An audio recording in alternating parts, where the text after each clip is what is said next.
સૌથી મોટા સમાચાર સામે આવ્યા। નકલી સૈનિક ભાજપ નેતાનો પતિ હોવાનું ખુલ્યું છે।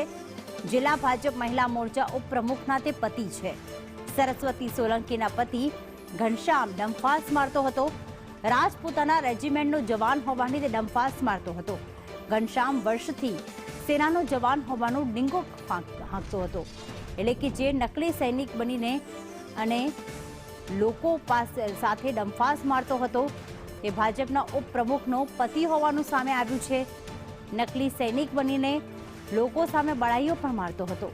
રાજન જોડાઈ ગયા છે। રાજન, શું વિગતો સામે આવી આ નકલી સૈનિક અંગે? જી બિલકુલ પ્રીતિ, નકલી સૈનિક અંગે સૌથી મહત્વનો ખુલાસો હાલ સામે આવ્યો છે। મહત્વની બાબતો સામે આવી છે।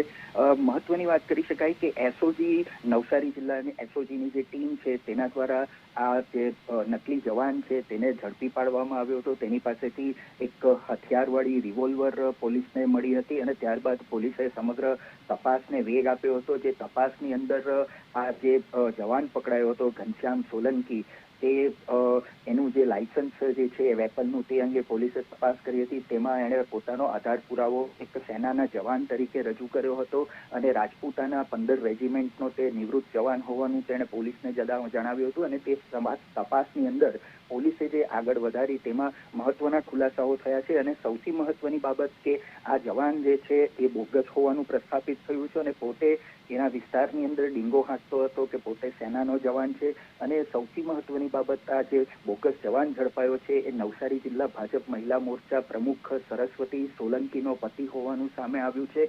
અને ખૂબ જ આ જે પરિસ્થિતિ નિર્માણ થઈ છે બોગસ જવાન અંગે, તેને લઈને નવસારી જિલ્લા ભાજપમાં પણ હડકંપ મચ્યો છે અને પોલીસ જે છે એ આ નકલી જવાનના કાર્યવાહી કરી રહી છે।